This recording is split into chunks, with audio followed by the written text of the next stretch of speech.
부산 남구갑 출신 박수영입니다. 우리 산업부의 그 엘리트 공무원들, 기재부와 더불어서 가장 엘리트 공무원들인데 국감 오늘까지 받느라고 고생 많이 하셨습니다. 장관님 이하 수고 많으셨습니다.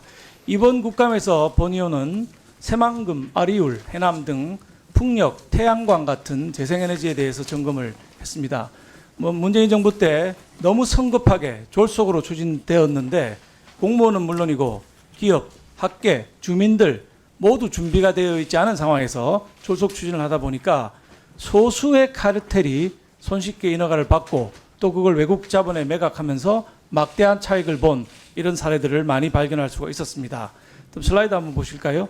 전기 판매업에 관해서는 이 외국인 투자 비율 50%를 못 넘게 되고 우리 내국인이 제1주주가 되어야 된다는 규정이 있습니다. 근데 규정은 있는데 이번 국감 과정에서 보니까 에너지 마피아와 중국 자본들이 이걸 편법으로 회피하는 걸 제가 발견을 했었습니다. 질문을 했었는데 새만금 세빛발전소 여기는 근질권을 형성해서 설정해서 뭐 형식적으로는 중부발전이 최대 주도로 되어 있지만은 남은 그걸 전부 근질권을 다 합하면 48.5%, 즉 법을 회피하는 편법으로 활용되고 있습니다.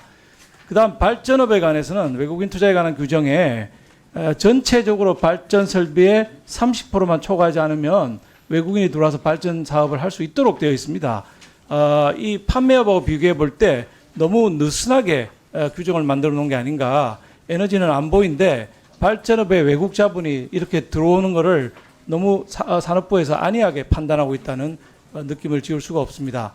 에너지 마피아들, 산업부 출신 오비, 현직, 그리고 공기업, 그리고 민간업자들이 뭉쳐서 하고 있습니다. 여러 가지가 있는데 몇 가지만 시간이 없으니까 들어보겠습니다. 전기위원회 전문위원을 하신 오진택이라는 분이 계신데 이분이 자본금 100만 원짜리 회사를 만들어서 해남 궁항 해상 풍력 발전 사업을 합니다. 근데 이거를 주식회사 권희궁항이라고 하는 중국 자본에 4,500배 수익을 보고 매각을 했습니다. 지난번에 한전에서 질의했지만은 그 민주당에서 풍력 발전 전문가로 계속 활동을 해왔던 전북대학교 국립대학 S 교수 이분은 자본금 1,000만 원짜리 회사를 만들어서 7,200배의 수익을 보는 계약을 체결했습니다. 지금 좀 제가 제기한 이후에 문제가 있지만 어쨌든 이런 계약을 체결했고요. 이분이 만든 가족회사 제타 E&D 한전 KBS로부터 설계 용역 45억, 서부발전에서 연구 용역 15억을 받아갔습니다. 근데 서부발전에서 이 회사를 가보니까 컴퓨터도 없고요. 하드카피도 없고 연구원 전원은 퇴사를 한 이런 이게 지금 아직 15억 회수가 안 되고 있습니다. 완전 페이퍼 컴퍼니입니다. 누가 뒤에서 봐줬길래 이런 회사에 15억이 나갑니까? 한전 KPS의 45억은 더 심각합니다.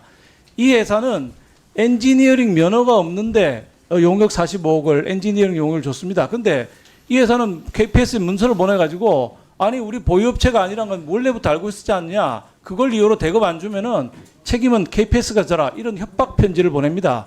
또 이 회사가 또 무슨 보내냐면은 이게 임직원의 부당한 행태에 대해서 소명하고 관련된 조치를 하라고 하는데 이게 뭐냐면은 리스크관리위원회입니다. 리스크관리위원회에서 이 회사 문제 있단 말이야. 이 회사 문제 있으니 지금 사업 진행 사항 다시 한번 검토하고 대응 방안을 보고하고 기존 담당자는 가급적 상대와의 접촉을 지양하라. 이렇게까지 리스크관리위원회가 했는데 리스크관리위원회가 3월 12일 날 했는데 2차 대금, 중도금을 이틀 뒤에 또 주는 겁니다.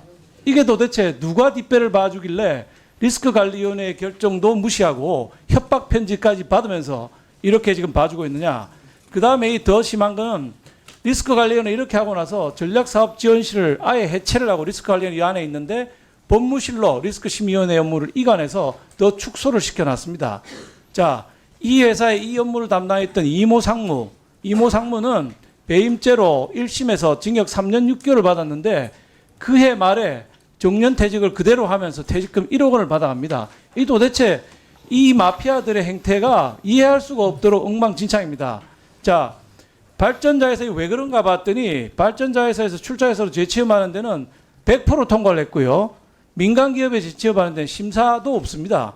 이게 지금 이런 식으로 진행이 되니 엉망진창인 발전 마피아라는 비난을 제가 하지 않을 수가 없습니다. 장관님, 제대로 산업부에서 전 인력을 동원해서 엘리트 공무원들인데 제대로 감사 한번 해야 되지 않겠습니까? 답변해 주십시오. 예, 이번에 그 문제가 된 그 새만금 해상풍력 이 이슈에 대해서 저희가 현장 실사를 일단 다녀왔고요. 그다음에 발전 그 사업권의 양도 양수에 대해서 문제가 있다 이런 판단을 일단 1차 하고 있습니다. 그래서 정기위원회를 통해서 제가 제재를 하도록 하겠습니다.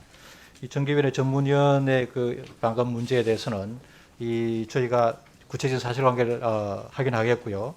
문제가 있다고 생각이 듭니다. 일단 일견 보기에는. 그래서 이번 기회에 정기위원회 전문위원 제도를 전면 다 개편하겠습니다. 예, 그렇게 좀 이해해 주시면 되겠고요. 제타 E&D 문제는 이제 한전 KPS와 관련되는 문제인데요. 일단 한전 KPS의 소명을 들어보고 저희가 소명이 불확실하면 제가 감사를 하도록 하겠습니다. 예, 그리고 결과를 나중에 보고 드리겠습니다. 예, 박수영 의원님 수고하셨습니다.